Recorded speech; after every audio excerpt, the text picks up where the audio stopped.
Queria parabenizar o Faye pela condução do painel. Foi realmente muito interessante, um dos temas mais importantes que a gente precisa estar atento na área de relações institucionais e governamentais. E para darmos continuidade à nossa programação, eu gostaria de convidar ao palco para uso da palavra a nossa colega, que é coordenadora de Relações Institucionais e Governamentais da Confederação Nacional de Dirigentes Logistas, CNDL, Caroline Lima.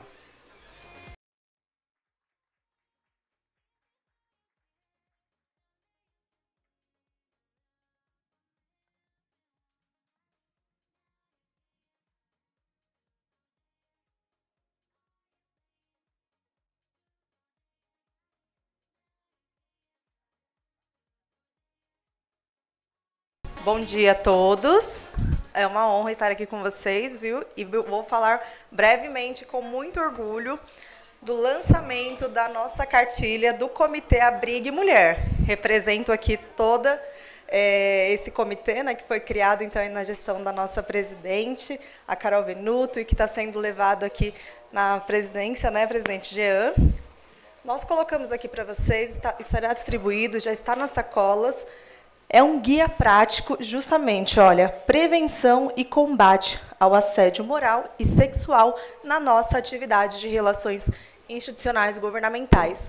A primeira conferência das mulheres, né, de relações institucionais e governamentais foi realizada em 2022 e esse ano também foi realizada, no qual foi feita, então, a cartilha. Então, a experiência de todas nós que estamos no dia a dia como profissionais, acessando os corredores, seja do Congresso, os bastidores da política do país, e é uma realidade, e a gente vem aqui de uma forma orientadora mesmo, a todas nos unirmos, para nos ajudarmos e deixar claro o que pode, o que não pode, e as melhores práticas também para os nossos colegas homens. Então, isso aqui não é sobre homem, não é sobre mulher, é sobre ética, é sobre profissionalismo, e estamos aqui juntos lançando. Leiam. Eu tive acesso à Abrigue lá atrás com o Guilherme Cunha por meio de uma cartilha. Então, realmente, os materiais orientativos são fundamentais. Parabéns à Abrigue e ao Comitê Abrigue Mulheres pelo lançamento da nossa cartilha, guia prático aqui, nessas questões, tá joia? Muito obrigada.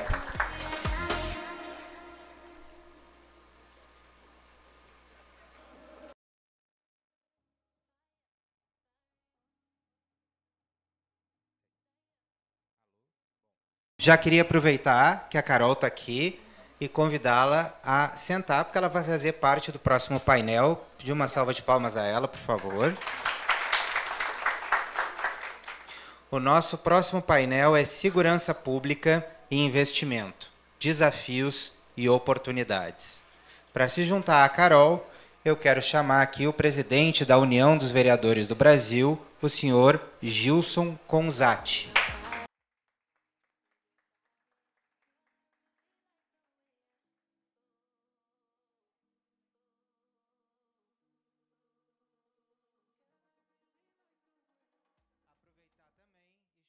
O secretário executivo do Conselho Distrital de Segurança Pública do DF e secretário executivo da Secretaria de Estado de Segurança Pública do DF, o senhor Thiago Frederico de Souza Costa.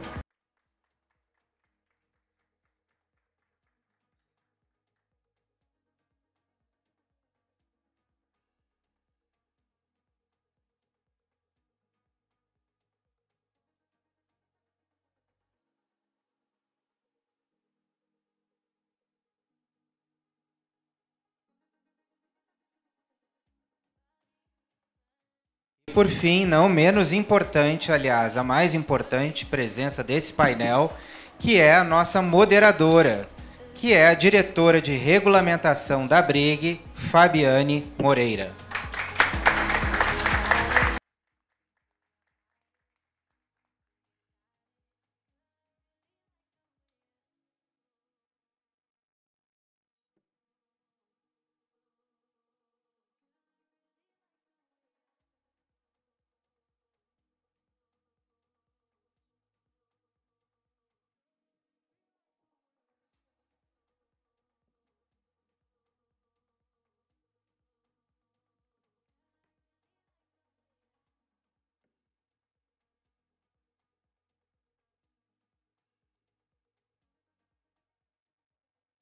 Olá, bom dia a todos. Bom dia. Para mim é um prazer e uma honra receber esse convite da Abrig para mediar essa mesa com uma temática que eu gosto muito, que eu acompanho há muitos anos. Durante os 17 anos que eu trabalhei na Câmara dos Deputados, assessorando lideranças partidárias, foi uma temática que, na maioria do tempo, eu tive muito próxima. Então, eu pude trabalhar na legislação do feminicídio, no SUSP, né? Foi uma matéria muito importante, onde se buscou a integração dos órgãos de segurança pública, no pacote anticrime, onde teve alterações robustas, né? Dentro do Código Penal, dentro do Código de Processo Penal, da Lei de Execução Penal. Hoje, fora da Câmara, eu continuo acompanhando a temática. Como eu disse, é uma temática que eu gosto muito. Então, nós temos aí posto a PEC da Segurança Pública, tem sido discutido no âmbito do Executivo também um pacote real de segurança pública. E eu posso dizer aqui, já para começar a provocar a nossa mesa, que a gente fala tanto em investimentos, né, na área. Tem aí a questão tecnológica que veio com tudo. Recentemente, o Distrito Federal pôde receber, né, uma convenção, o ILAB, onde foi muito bacana, onde mostrou quanta coisa nova pode ser implementada na segurança pública, né, na questão tecnológica. Isso é muito rico. Mas, nesses anos, eu pude perceber, e uma coisa sempre me incomodou, que os operadores da segurança pública sempre ficaram um pouco alijados de todo o debate. E hoje mesmo a gente falando da tecnologia e das oportunidades que ela traz, eu gostaria de colocar nessa equação também esses operadores, como que eles podem fazer parte disso tudo, né? Eu vou seguir a ordem do painel anterior e eu vou abrir primeiro a palavra às mulheres aqui, a Carol, que é uma amiga que eu já conheço, e que eu sei que na posição dela, né, como coordenadora dos dirigentes lojistas, a gente sabe que a segurança pública ela impacta muito, né? Seja na sensação de segurança das ruas, seja para que os comerciantes eles implementem novas tecnologias para poder trazer mais segurança para esse ambiente. E aí, Carol, eu queria que você falasse um pouquinho para a gente como que vocês têm enfrentado nesse momento, né, onde a segurança pública nunca deixou de ser uma pauta atual e importante, e como vocês têm enfrentado nesse momento essas questões. Olá, bom dia novamente. Fabi, primeiro é uma honra estar aqui com você. Admiro muito seu trabalho, sua trajetória. É uma grande satisfação estar aqui, né, com o presidente da representação dos vereadores. Nós temos a capilaridade pelas CDLs, né, em mais de 2.000 municípios no Brasil. Então, as câmaras de dirigentes lojistas, né, nossas co-irmãs, associações comerciais. Então, nós estamos aí realmente presentes no Brasil inteiro. Tiago, secretário de Segurança, aqui no Distrito Federal, a gente tem a CDL, então conhecem bem, né, a atuação aí e a preocupação dos empresários. Quando nós falamos, então, da Confederação Nacional de Dirigentes Lojistas, na qual eu sou RIG, qual que é o nosso papel aqui hoje nesse sistema de segurança pública?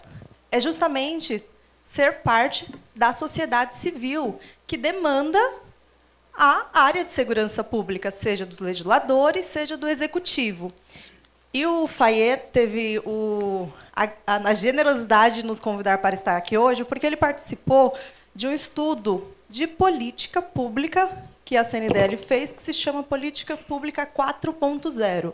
Nós fomos em todas as regiões do Brasil. Foram reuniões e encontros com empresários associados nos municípios, nos estados, os quais nós levamos capacitação de relações institucionais governamentais, preparamos o presidente da CDL, os associados, a diretoria, para poder saber a importância dele conversar com o seu prefeito, com os vereadores, com os secretários das áreas afins. Então, todo esse trabalho que nós vimos fazer desde 2019, e aí entrou a pandemia, nós fizemos estudos justamente qual que foi o tema que mais apareceu. Em primeiro lugar, o cenário econômico de melhora realmente do ambiente de negócios, mas o segundo tema foi segurança pública. Então, nós fizemos a pesquisa com esses líderes. O FAE foi em mais de 13 estados. Cadê o FAE aqui? Acho que ele está lá fora agora, né? Foi mais de 13 estados com a gente. E os nossos líderes empresariais, eles colocaram assim, a gente atua aqui no nosso município, no nosso estado, com a área de desenvolvimento econômico, só que segurança pública é que mais a gente tem demanda. Então, por isso que nós estamos hoje aqui, Tiago, e também Gilson, participando para falar de dados, né? Vou falar para vocês quais que foram as principais perguntas e as principais respostas aqui que a gente teve. Afinal de contas, né, como uma boa estudante de economia, eu gosto de trazer dados para poder trazer aí a formação da política pública. Bom, nesse estudo, nós colocamos lá quais são as principais parcerias, perguntamos isso para os empresários, estou aqui representando o setor empresarial. Quais as principais parcerias das CDLs, das FCDLs com o poder público? Apareceram várias, mas projeto de vídeo monitoramento de segurança pública, foco total. Qual que é o dia a dia da CDL nessa seara, né? Existem os conselhos municipais de segurança pública, existem as associações locais, e o foco delas é o quê? É garantir que aquele bairro, que aquela rua, principalmente regiões comerciais, tenha um compartilhamento do seu vídeo monitoramento privado com a segurança pública da região, para que medidas efetivas que são de competência do poder público sejam realizadas. E aí eu vou trazer um outro dado falando em investimento, que é o foco do painel. Em 2022, 1,7% do PIB, mais de 171 bilhões de reais, foram investidos em segurança privada. Ou seja, esse recurso em que a iniciativa privada, em que as empresas, que todos nós aqui fazemos parte, não adianta de qual segmento, a gente tem alguma atuação empresarial, não adianta, né? Ao invés de investir em capacitação, ao invés de investir para trazer aí uma nova tecnologia, nós acabamos de sair de um painel de ar, não, teve que investir em segurança privada, que deveria ser o quê? Primordialmente oferecida pelo nosso setor público. Então, essa ação, essas parcerias, foram exatamente o que os empresários, no dia a dia, estou falando de Brasil, têm atuação, então, estratégica para o diálogo com o setor público. Bom, a outra pergunta que nós fizemos, então, que eles responderam, né? Até comentei do tema. Qual que é o tema prioritário? Desenvolvimento econômico local. O segundo, segurança pública. Não podemos abrir mão. E articulação, realmente ir lá, buscar, trabalhar projetos e ações preventivas na melhoria futura da segurança. Ou seja, de volta o tema da segurança pública na cabeça do setor empresarial. Planos de segurança pública para o combate a crimes. E também o combate ao crime organizado. Afinal de contas, como nós estamos falando, né, de comércio local que movimenta a cidade, não é só o comércio físico e as ruas. Temos também hoje a figura do comércio eletrônico, que também tem uma questão muito séria aí de produtos que estão vindo sem uma verificação do Inmetro, sem pagar os devidos impostos. Então, tem uma série de aspectos em que o setor produtivo brasileiro, e no qual estou representando aqui hoje, enfrenta e que depende de ações da segurança pública do país. Então, aí dentro desse estudo, e já está disponível, todos aqui podem ter acesso, ele pautou o resultado dele, as recomendações dele. O que nós fizemos? Pegamos e colocamos como pautas, entregamos nas mãos dos presidenciáveis em 2022, e o ano passado, em 2022, as CDLs, as nossas câmaras de dirigentes lojistas nos municípios, adaptaram esse estudo para o prefeito, o candidato a prefeito e o candidato a vereador. E os tópicos da segurança pública, esses exemplos que eu dei aqui, eles colocaram, e melhor, nós os ajudamos com esse estudo, que eles identificassem, nossa, agora a gente tem um direcionamento. Espera aí, realmente, aqui na minha cidade não tem um conselho de segurança pública. Vamos ter. Não tem um compartilhamento do vídeo monitoramento privado com as áreas de segurança da cidade. Vamos fazer isso. Então, a gente deu um norte, um trabalho alinhado. É muito de bastidores, né? Acho que os colegas aqui me veem sempre na parte do crédito, né? Do consumo, reforma tributária, mas o nosso dia a dia, da nossa estratégia interna do sistema CNDL permeia inúmeros temas que afetam o setor empresarial. Então, não quero me alongar muito aqui, né? Afinal de contas, o estudo é um pouquinho longo, compartilhar a palavra com os senhores, mas reforço que um dos pleitos que a gente tinha, que está na PEC da Segurança Pública, Fabi, e está lá no nosso manifesto do Varejo Nacional e o Municipal, é justamente o que está acontecendo agora em relação à Guarda Municipal, que foi uma decisão do STF, né? Tinha ali um impasse jurídico de dar ali um pouco mais de autonomia à guarda, né? Justamente para o policiamento ostensivo e também a questão da prisão em flagrantes. Porque, querendo ou não, quem está lado a lado do empresário no município e é de competência? A Guarda Municipal, quem que ele aciona que vai chegar mais perto? Então, essas questões das competências das polícias, né, no país é fundamental para o nosso relacionamento enquanto sociedade. E isso é uma medida que a gente pediu, colocou no manifesto e está andando na PEC. A gente está muito feliz. E, claro, a integração das polícias, do sistema, né, de segurança pública e o financiamento, que precisa ter, assim como a saúde, a educação tem, a segurança pública não se faz sem recurso. Então, agradeço por aqui a minha fala. Excelente, Carol. Excelente. Eu acho que você trouxe reflexões importantíssimas, principalmente mostrando como é importante esse envolvimento do empresariado com a segurança pública também, levando considerações, né? E aí você pode ver que você trouxe bons frutos e resultados, né, com essa movimentação.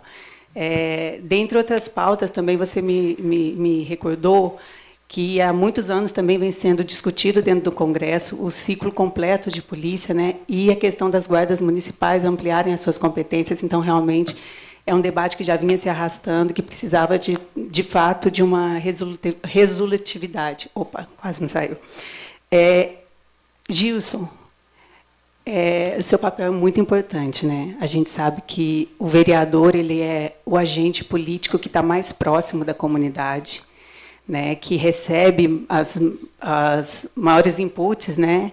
E cobranças também, principalmente em relação à segurança pública, segurança nas ruas, nas escolas. E aí eu gostaria que você falasse um pouco para a gente como que você enxerga um modelo de parceria público-privada e também, pegando o gancho no que a Carol trouxe, essa proximidade do empresariado junto ao setor público focado na segurança pública. Primeiro, uma satisfação grande estar aqui representando a União dos Vereadores do Brasil, uma entidade que foi constituída em 1964, portanto, há 61 anos, nós vamos completar o aniversário da nossa entidade, que representa os 569 municípios da federação. Estamos, obviamente, em todos os estados, né? E todos os municípios. E a União dos Vereadores do Brasil e o vereador tem um papel fundamental, porque, eu sempre digo, a vida acontece no município. E a primeira voz, primeiro grito que é ouvido no clamor, em todas as demandas de uma sociedade, é na Câmara de Vereadores, é para o vereador, é para a vereadora. Muitas vezes o vereador, o poder legislativo municipal, não é nem tão lembrado pelas instituições, pelos governos, especialmente federal e estadual, mas é o vereador, o para-choque dessa sociedade. E a segurança pública não deixa de ser um tema que é debatido lá no local do Parlamento Municipal. Nós entendemos, primeiro, que o dever, até então, era do Estado, mas o Estado não consegue cumprir esse dever. Então, existem, sim, nos municípios, e aí o crescimento louvável das guardas municipais, das parcerias público-privadas, e eu vejo nos municípios pequenos do país, os CONSEPROS, Conselho de Segurança Pública, que aí tem o empresariado, sim, que ajuda, que colabora, que faz campanha para o cercamento eletrônico dos municípios. Existem vários municípios, com as emendas parlamentares também. Mas o que eu vejo na questão da segurança pública dos municípios é que ela pode travar o desenvolvimento do município.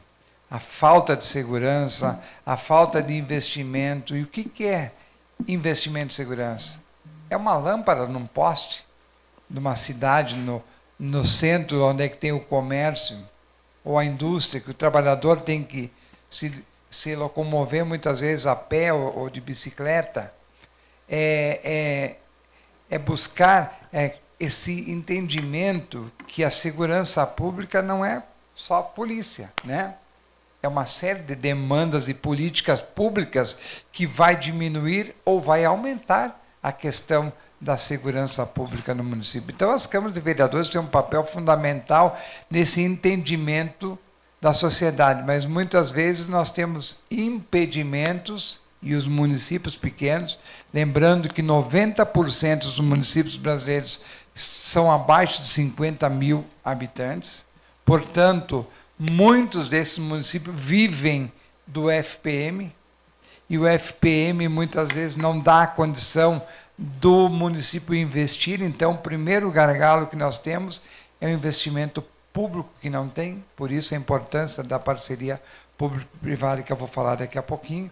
Mas é importante nós entendermos dessas políticas públicas que precisam no município e entender um outro papel fundamental. Se falou muito em leis, em Congresso Nacional, que muitas vezes o Congresso Nacional não entende, apesar que os deputados vivem nas cidades, ou deveriam entender o dia a dia das cidades, parece que nós vivemos numa ficção.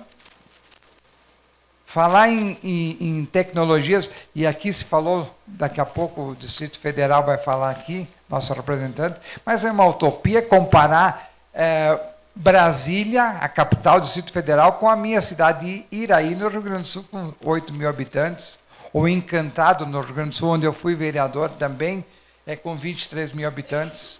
Nessas duas cidades são duas realidades totalmente diferentes. Imagine uma capital, onde tem os recursos para a segurança pública, e a segurança pública, muitas vezes, também tem as suas falhas por uma série de fatores. E um dos fatores que eu vejo é a questão da legislação. Porque a polícia prende, o judiciário solta. Os furtos que acontecem no comércio. Qual é o ladrão que vai lá, o bandido que assalta um comércio, qual é que vai para a cadeia? Nenhum. Muitas vezes mata um comerciário, mata um funcionário de uma empresa, e dificilmente vai para a cadeia. Se fica lá uma semana, depois é solto. Na primeira audiência de custódia é liberado.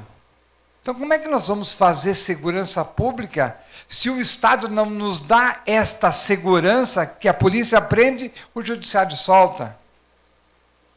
Nós vemos e temos inúmeros exemplos dos saidões aí que tem dos penitenciários. A pessoa sai e já vai voltar para o crime.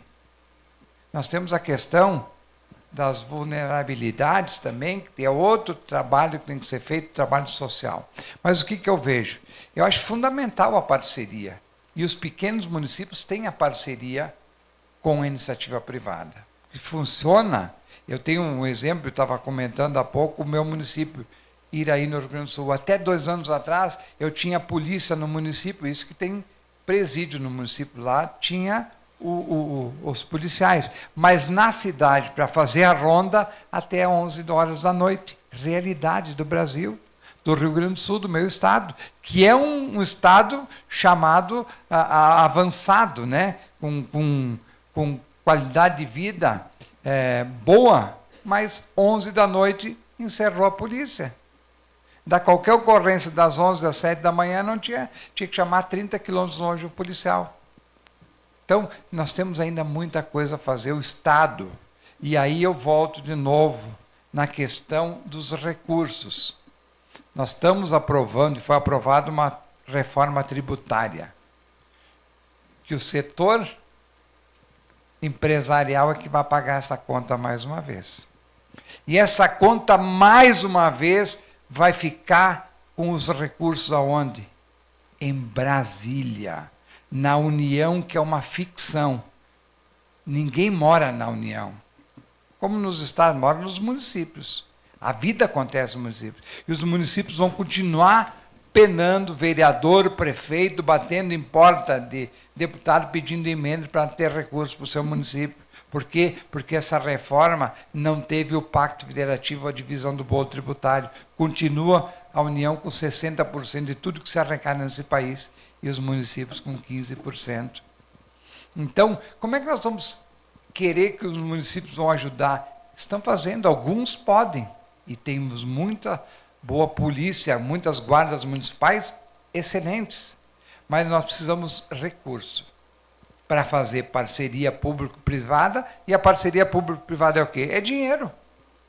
É dinheiro. Então, nós precisamos entender que para nós melhorarmos e avançarmos nos pequenos municípios também, é questão de investimento de recursos para facilitar e para melhorar a qualidade da segurança pública do Brasil como um todo. Nossa, muito obrigada, presidente. E o senhor realmente trouxe um ponto muito importante. Nós que atuamos diariamente dentro das casas do Congresso Nacional, a gente consegue ver a luta que é levar recurso para a segurança pública, né? Na própria Comissão de Segurança Pública, para dividir aquele pequeno bolinho ali, a fatia fica fina. Realmente precisa ser olhado com muito mais cuidado.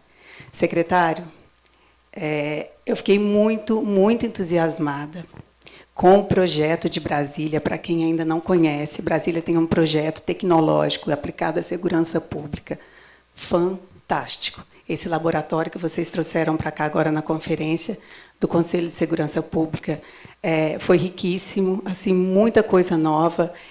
Eu vi que você já tem instalado e aplicado, né, muitas coisas aqui. Aquele totem, para quem não conhece, gente, eu fui me inteirar melhor, é assim, fantástico, né? Além do botão de pânico, realmente ele ajuda a desvendar mais rapidamente, né? E acaba inibindo a criminalidade em locais perigosos, né? E aí, com base nisso, secretário, no que eu falei anteriormente, eu gostaria que o senhor falasse um pouquinho de que forma que a valorização dos profissionais que atuam na segurança pública, em termos de formação, condições de trabalho e reconhecimento remuneratório, porque a gente sabe que os operadores da segurança pública, comparados a outras carreiras do Executivo, aqui eu estou falando especificamente da Polícia Federal, teve uma defasagem salarial assim, absurda. Eu tive acesso a um estudo recentemente, onde mostra que dos anos 80 para cá, a carreira que teve um declínio assim, exponencial. Então, secretário, eu gostaria de saber como que pode ser incorporada essa parte do capital humano nas estratégias somado à tecnologia. Ficou complexo? Bom dia a todos. A segurança pública ela é complexa, né? Então, mas antes de entrar no assunto, eu queria primeiramente aqui agradecer em nome do nosso secretário de Segurança Pública, doutor Sandro Avelar, né? Meu nome é Tiago Costa, sou delegado de polícia aqui de Brasília e estou como secretário executivo institucional na Secretaria de Segurança Pública e no âmbito do Conselho Nacional de Secretários de Segurança Pública, que o doutor Sandro é o presidente atual. Eu também estou como secretário executivo nesse Conselho Nacional. Então, quero primeiro agradecer o convite do Jean, né, para que estivéssemos aqui presentes. O doutor Sandro não pôde participar, ele está recuperando de uma recente cirurgia no quadril, né, de uma prótese. E fazer um registro aqui muito importante, porque assim, qual é a minha surpresa, né? Eu, estando na Secretaria de Segurança Pública, sento aqui nesse auditório e me deparo aqui com o nosso ex-secretário de Segurança Pública, doutor Castelo Branco. Então, uma satisfação estar aqui na presença do senhor, né, nesse importante evento. Então, com mais responsabilidade, assim, maior dever de compromisso, eu tenho aqui essa participação agora, né? E agradecer a presença de todos aqui, do Gilson, de todas as senhoras aqui presentes, agradecer esse convite. Como eu disse, né, segurança pública ele é uma questão muito complexa. E eu fui anotando, eu gosto de anotar muito tudo que é falado antes, para que eu possa ir pincelando. Porque, assim, se a gente for falar de segurança pública de modo geral, você fica dias aqui conversando. Então, eu posso trazer duas experiências.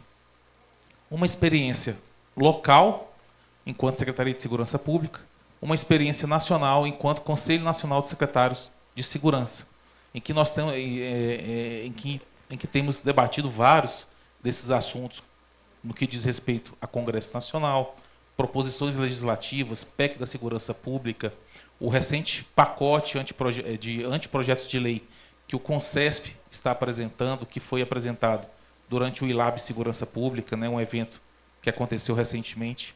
Então, tem esses dois aspectos. Mas trazendo para a discussão da atividade empresarial e econômica, recentemente, eu vou dar um exemplo, recentemente estivemos na CNT discutindo sobre a questão de logística e transporte e segurança pública. E o exemplo dado foi muito interessante. Como que a questão da segurança afeta o negócio. E na questão da CNT, a gente, do Sandro, estivemos lá apresentando como que a questão da criminalidade de roubo de cargas estava afetando principalmente os estados de Rio de Janeiro e São Paulo, né, que são os estados hoje recorde em questão de índices de roubo de cargas. No DF, a gente não tem uma experiência negativa nesse aspecto, e aí isso faz com que o empresariado comece a pensar e a refletir. Vale a pena meu negócio nesses estados? Especificamente no setor de logística? Né? Eles vão buscar alternativas, onde o custo, o custo da atividade fique menos oneroso para o empresariado. Então, esse é um grande exemplo de como a questão da segurança pública, e não é o único exemplo, são vários. A gente partindo para a questão dos municípios, eu posso falar, e aí falando como Secretaria de Segurança Pública, eu fui delegado de polícia há muito tempo em Ceilândia, muitos anos em Ceilândia. E já tive a oportunidade, e tinha uma padaria muito perto da delegacia. Policial é assim, né? Acho que a sua esposa é policial, né? E policial é assim, tudo ele tem uma história para contar.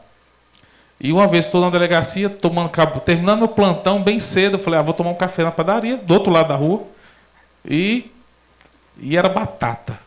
Eu saí a pé da delegacia, uma ocorrência batia em mim. E fui lá, tomei café, estou voltando para a delegacia bem tranquilamente, e aí passa um rapaz de bicicleta e cai da bicicleta assim, e da cintura dele cai uma facona desse tamanho. Eu falei, meu Deus do céu. Aí na hora você já o alerta, né? Aí, em milésimos de segundo você tem que pensar e tomar uma decisão. Assim, se não tivesse a faca, você ia ajudar o cara a levantar e ajudar ele a ir embora, né? Mas quando eu vi aquela faca, tava aí o agente, a gente nunca anda sozinho. Eu falei, rapaz, vamos lá ajudar. Aí quando fui ajudar o cara nervoso, quando eu fui chegando perto, já veio outra pessoa correndo. Segura, roubou minha bicicleta, pega aí, pega aí. Pô, preso em flagrante. Eu posso contar 4 histórias aqui. Eu vou contar as 4 histórias, muito rápido. Prendemos em flagrante. No outro dia, um domingo à noite, um cara é atropelado em frente à delegacia. Estava com uma sacola cheia de verdura, compra, tudo solto, fora da sacola. Tudo dentro de um saco de papel. Até aí, tudo bem. Aí ele foi atropelado. Ele foi lá ajudar, levantou o cara, pega a fruta, a laranja dele que está solta na pista e quando vai voltar, eu falei, vamos fazer o registro da ocorrência, atropelamento. Ele nervoso assim, de repente ele parou e... Não, quero registrar não. Aí eu olhei assim, uma tatuagem no pescoço. Nada contra tatuagem, eu tenho tatuagem. Mas uma tatuagem no pescoço assim, meio estranha. E eu falei, tá bom então pode ir embora.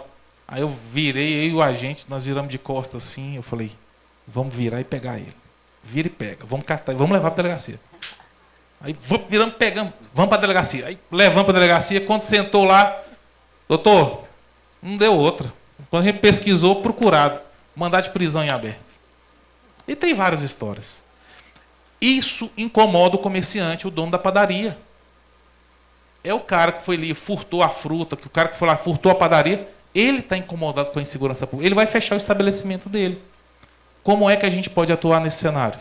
Como é que a gente pode atuar? E um fator decisivo, e eu conversava com o Jean antes aqui de entrar, primeiro, é mercado, os fatores de decisão. Ele mesmo falava isso. Depois, segurança jurídica. E na segurança pública a gente também tem problema de segurança jurídica. A gente vê muito falar em decisões do Supremo, e não estou falando de questões políticas, estou falando de decisões, né, de entendimentos jurisprudenciais vacilantes, que um tema agora são os RIFs, os relatórios de inteligência financeira do COAF. Aí se discute, só pode com autorização judicial ou pode diretamente? O delegado ou o Ministério Público pode requisitar diretamente a informação por COAF? O STJ está entendendo que não, tem ministros do STF que entendem que sim, só que a atividade de investigação não pode parar, ela tem que acontecer. E aí? A extração de dados de celular do WhatsApp, por exemplo. Quantos flagrantes eu já fiz, doutor? Eu pegava ali, violência doméstica principalmente, o cara ameaçando a mulher, tudo. Você vê a conversa, você ia lá, printava, flagrante, violência doméstica, ameaça, lesão corporal. Só que não pode sem autorização judicial. O entendimento muda. Essa coisa vacilante deixa a segurança pública insegura. Então a gente sai, aí muito importante, mas vamos pular da insegurança jurídica. Aí falando da segurança pública propriamente dita. Então aí a gente tem uma série de aspectos que já foram abordados aqui. Então eu vou tentar traçar um raciocínio sobre cada um. Primeiro, a senhora falou do SUSP. Uma legislação muito importante. Sistematizou, a gente tem um sistema único de segurança. Sistema único de...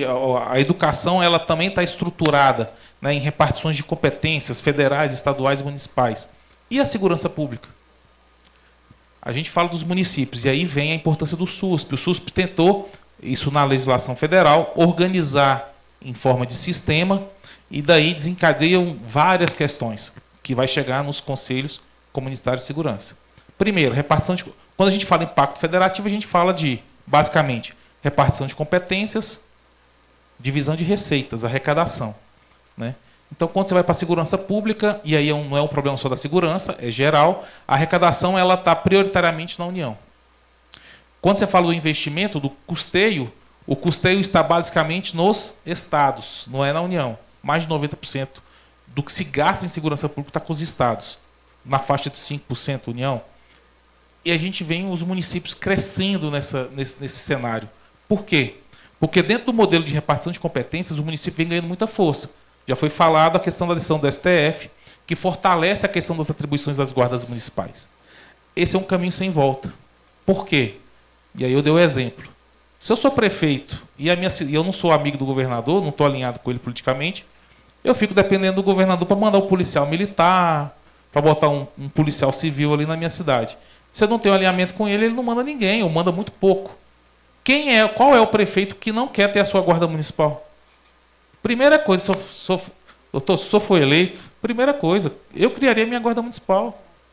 Só que aí a gente vai entrar em outras questões. Como é que se faz essa questão essas atuações limítrofes, né? Falou de ciclo completo, como é que se dá a atuação da guarda municipal e essa atuação limítrofe com a polícia militar do policiamento ostensivo? O STF veio com o entendimento, dando assim um pouco mais de abrangência no âmbito de atuação da guarda municipal, para que ela faça policiamento ostensivo, né? Existe uma PEC no âmbito do Congresso Nacional, já foi aprovada no Senado, acho que está na Câmara dos Deputados, em que a Guarda Municipal ela amplia esse escopo de atuação, né? E aí gera uma concorrência com a Polícia Militar em certo ponto. Essa é uma questão que vai ser discutida, da mesma forma como se discute a questão do ciclo completo. O que significa ciclo completo, para quem não está ambientado com a segurança pública? Significa uma polícia poder fazer todas as atividades. Hoje no Brasil a gente tem uma polícia ostensiva, polícia militar, falando do Estado. Porque no âmbito federal você tem a Polícia Rodoviária Federal, que é a PEC da segurança pública, quer mudar o nome para virar polícia, era ostensiva, mas aí o ministro mudou, botou Polícia Viária Federal, que aí não se limitaria à rodovia, tem ferrovias, hidrovias. Parece fazer sentido, mas envolve questões institucionais que devem ser alinhadas, né?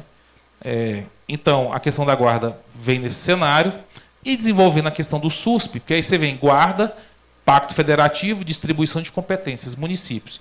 E uma coisa que o Sistema Único de Segurança Pública trouxe no âmbito dessa grande divisão de competências foi a participação social a partir dos conselhos de segurança pública. Então, dentro do SUSP, do Sistema Único de Segurança, a gente tem 3 níveis de conselhos. Conselho Nacional de Segurança Pública, né, que o CONSESP, inclusive, faz parte, o CONSESP, o Conselho Nacional de Secretários, os conselhos estaduais, que no caso do DF é o Conselho Distrital de Segurança Pública, qual também eu atuo, e nos municípios, os conselhos municipais, que no DF não tem município, mas nós criamos os conselhos comunitários de segurança, no espírito do Sistema Único de Segurança, em que cada região administrativa tem pelo menos um conselho de segurança pública. Então, cada pessoa aqui que é de Brasília, com certeza a sua região administrativa tem um conselho comunitário. Eu estava em Vicente Pires agora mesmo, mais cedo, estava lá numa reunião do Conselho Comunitário de Segurança de Vicente Pires, tratando de pauta de violência doméstica. Então, dentro de um sistema de segurança pública, e aí o Sistema Único também trouxe a questão, e aí eu vou entrar no tema da pergunta, a questão da valorização profissional, né? Que eu vou casar com outro tema, do financiamento, que também foi abordado. Porque segurança é muito complexo. E assim, eu vou tentar amarrar para que, às vezes, quem não é da área, tentar entender um pouco. O que tem a ver financiamento com valorização profissional? E o financiamento está na questão do Pacto Federativo, da divisão de competências. Como eu disse, arrecadação prioritariamente mais forte na União. Em contrapartida, financiamento, arrecadação União, custeio basicamente Estado. O Estado, então, ele arca, e cerca de 90% do gasto em segurança pública é custeio de pessoal.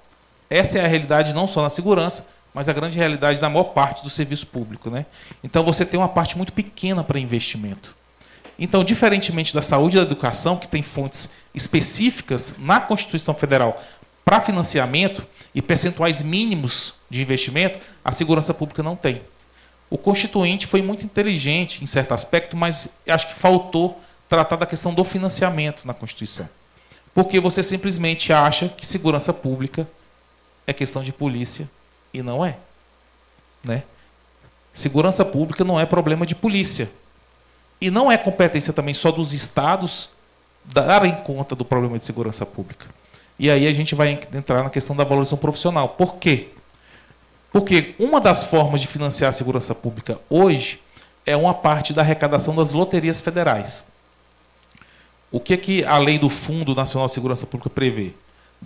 Do percentual específico que vai para o Fundo Nacional de Segurança Pública, 50% desses valores obrigatoriamente são transferidos para os estados, para os fundos estaduais de segurança pública e do DF. Desse percentual, 10% é aplicado obrigatoriamente em valorização profissional. 10% em valorização profissional, 10% na questão do combate à violência contra a mulher e 80% de um modo geral nas demais áreas de segurança pública. Então, a partir de 2019, em que começou a ter esse repasse obrigatório de recursos, pela primeira vez a gente teve uma fonte específica de financiamento, ainda que modesta, mas que hoje já passa de 4 bilhões de reais transferidos para os estados.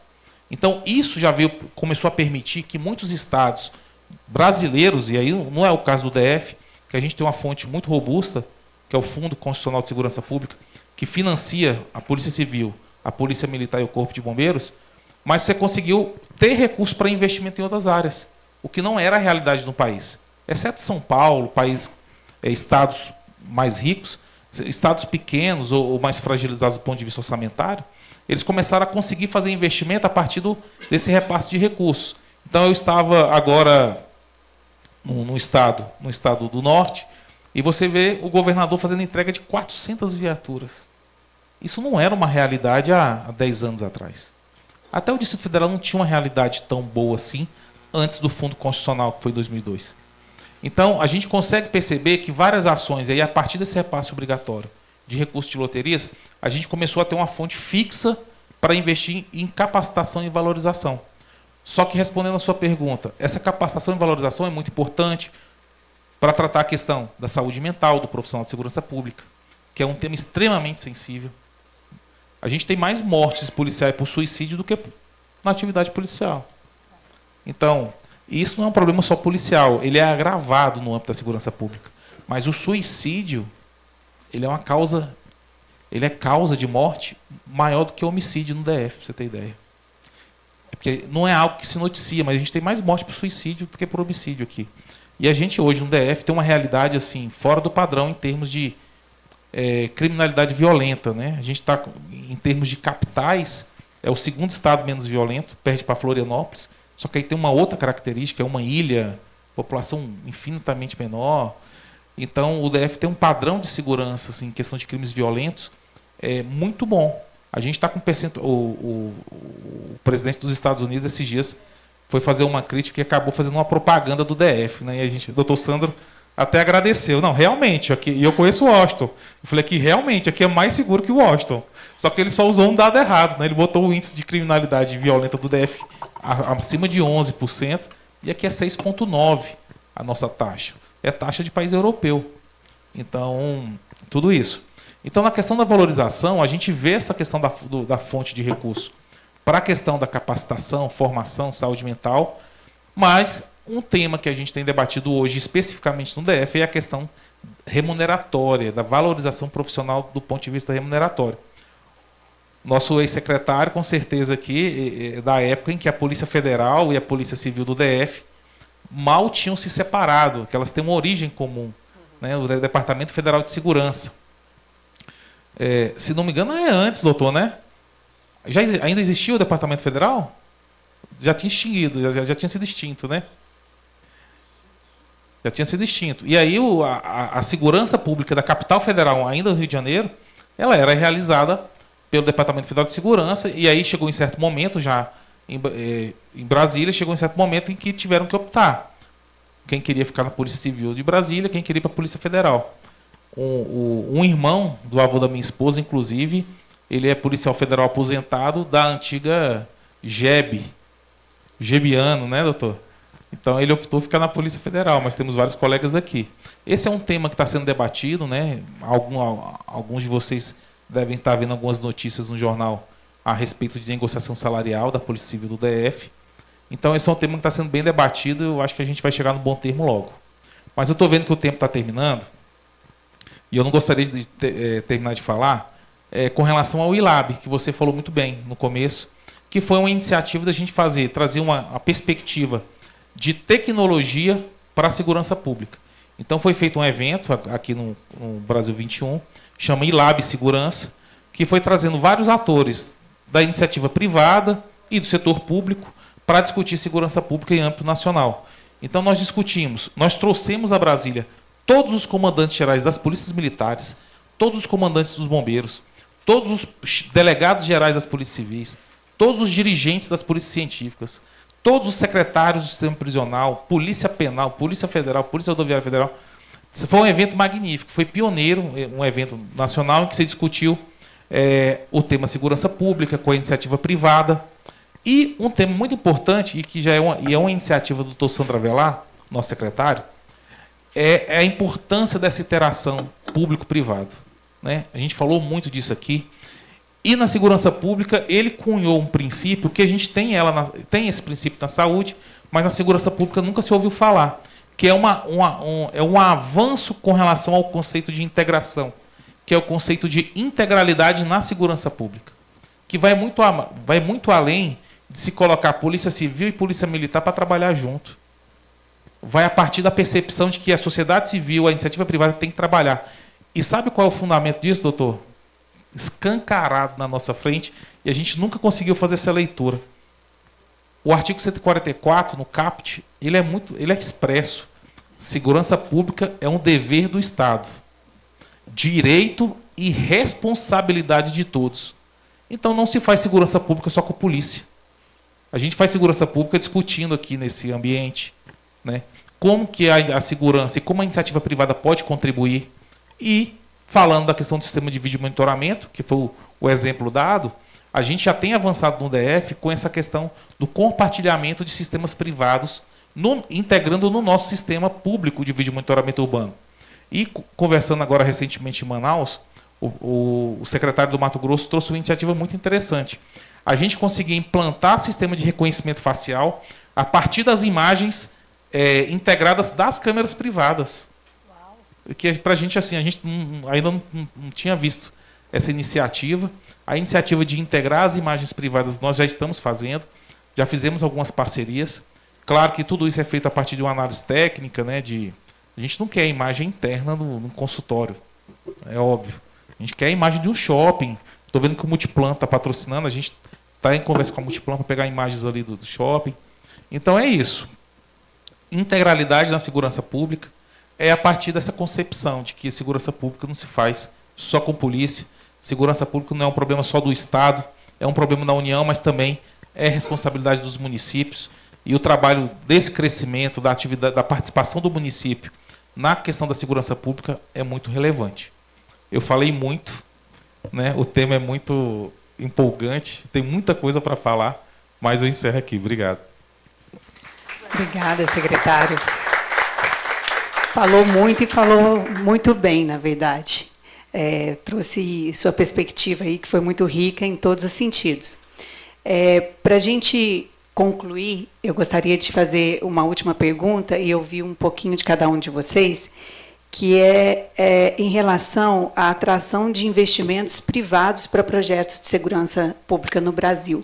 Quais os entraves que vocês enxergam hoje para essa atração de investimentos internacionais, interestaduais, ou internacionais, no caso, para o Brasil? Carol, por favor. Fabi, estando aqui na iniciativa privada, dos estudos que a gente vem acompanhando, na verdade, a gente já tem um custo de oportunidade, né, que é chamado. Nós somos, como setor privado, até obrigados, né, a investir um recurso que, necessariamente, até como eu falei, poderia estar indo para capacitação de mão de obra, novos investimentos na empresa. A gente já tem um custo obrigatório com a segurança privada. E aí a forma de integração, de participação conforme a gente falou aqui, com os conselhos, né, com a segurança pública local, aqui o presidente, né, vereador, também é fundamental para a gente a sua participação e levar, né, aos colegas que o senhor representa também o quanto que eles precisam olhar para que, de fato, o município consiga trazer esses investimentos que pesem menos, né, para o custo do Brasil. Para mim é mais fácil falar, né? A gente, como setor produtivo, setor empresarial, como sociedade, como cidadão, a gente não quer ter que custear a própria segurança, assim, privada, né? Porque a gente já paga os impostos, a gente já tem ali as obrigações que deveria dar pelo menos o retorno em termos de segurança pública. Vou me limitar a essa resposta, tá bom? Porque dentro dos estudos que nós temos feito, a gente tem muito mais custo obrigatório. Fontes de investimentos, novidades, vou deixar para eles, que estão aí mais com esse olhar.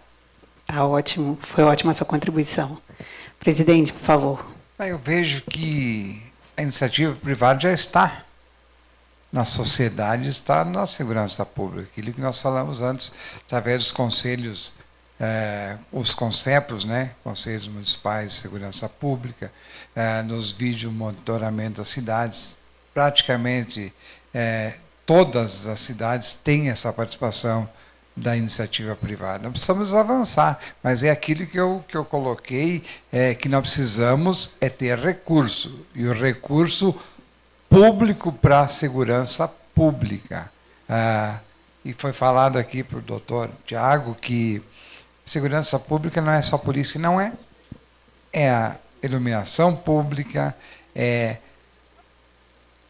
a vulnerabilidade das pessoas, é o incentivo no social, é o emprego, é o desenvolvimento no município. Tudo isso faz parte de um contexto que vai também interferir na questão da segurança pública. Então, a iniciativa privada já faz a sua parte. O que nós precisamos é fazer com que, se falou muito, e eu também falei das guardas municipais, tem municípios que não têm condições financeiras de montar uma guarda municipal, que seria fantástico, mas não tem, que dirá investimentos outros, mesmo com a tecnologia da inteligência artificial que nós temos aí, vários investimentos vão surgir, e vai ser muito rápido isso, mas como que os municípios, e eu falo nos municípios pequenos, como que vão conseguir isso?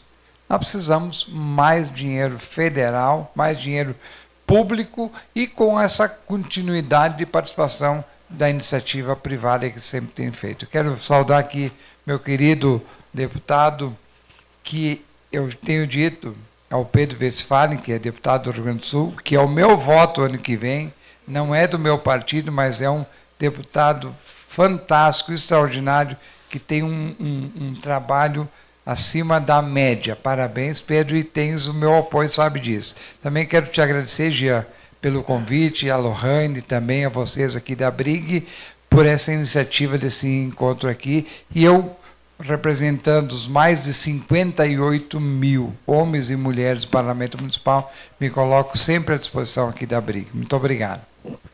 Muito obrigada, presidente. Olha, a gente vai, a gente volta e a gente percebe que realmente o investimento público ele é o cerne forte, né, da questão. Secretário, eu passo agora para o senhor. Para a gente encerrar, falar sobre um pouco mais sobre o investimento, a gente pode ver dois aspectos do investimento. O investimento privado a partir como um instrumento de melhorar o ambiente de negócios, e o investimento nem sempre só na iniciativa privada, na própria iniciativa dela, mas na iniciativa na relação com o Estado. Então, ela pode usar essa forma de investimento, até às vezes com subsídios, para a empresa, para poder fomentar o ambiente.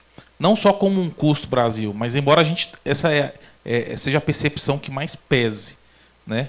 Então, a gente tem a questão do investimento, e aí a questão do investimento, do próprio investimento público, é fundamental. Eu falei aqui da questão da primeira fonte de recurso fixa a partir das loterias, só que uma das fontes que a gente tem buscado agora é com relação às bets, né? Que é uma atividade, exploração econômica privada, né? Tem severas críticas do ponto de vista da saúde pública, principalmente saúde pública e segurança pública, porque aí a gente vem um cenário que movimenta bilhões de reais e que o Estado naturalmente se interessa do ponto de vista de arrecadação. Agora, o ponto de vista da arrecadação, ele tem que reverter essa arrecadação para as áreas que são mais afetadas pela atividade econômica, que tem um aspecto negativo, lavagem de dinheiro, crime organizado, ludopatia, saúde mental, vício no jogo. Então, tudo isso cerca essa atividade. Então, o que a gente tem buscado enquanto Conselho Nacional de Secretários? Aumentar a previsão de repasse de recursos a partir dessa atividade econômica para a segurança pública, para que a gente possa fazer frente aos problemas advindos dessa atividade. Então, a gente apresentou até um projeto de lei, o senador Irajá, ele é relator de um projeto que trata da regulamentação dos cassinos, jogos de apostas e as bets. As bets que estão em funcionamento, né, ela tem uma regulamentação já que autoriza, e a arrecadação desse recurso, muito pouco, quase nada, vai para a segurança pública. O pouco que vai para a Secretaria Nacional de Segurança Pública. E aí a gente vem a questão do Pacto Federativo, a União arrecada. O que vai para os estados e para os municípios? Que hoje é quem está sustentando a segurança pública. Então, essa é uma discussão. Então, o financiamento... Eu participo do Conselho Nacional de Secretários desde 2015. E uma queixa que eu tenho ouvido deles desde 2015 é o financiamento da segurança pública. Então, assim, é importante que a gente traga essa perspectiva para que a gente possa... Saúde e educação tem percentuais mínimos de aplicação, tem fontes específicas de financiamento, mas a gente tem que buscar essa realidade também para a segurança pública. Obrigado. Mais uma vez, Jean, na sua presença, quero agradecer o convite e elogiar aqui a presença do nosso ex-secretário, do Paulo Castelo Branco. Parabéns, vocês estão muito bem aconselhados aqui. Parabéns, meu amigo.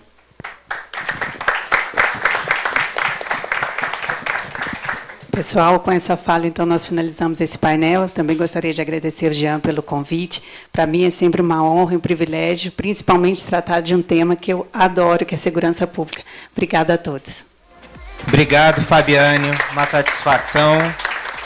Muito obrigado pela presença de todos. Eu gostaria que todos se juntassem para tirar uma foto e que o nosso presidente Jean Castro subisse ao palco para participar da foto, juntamente com o presidente do nosso Conselho de Ética, o Dr. Paulo Castelo Branco.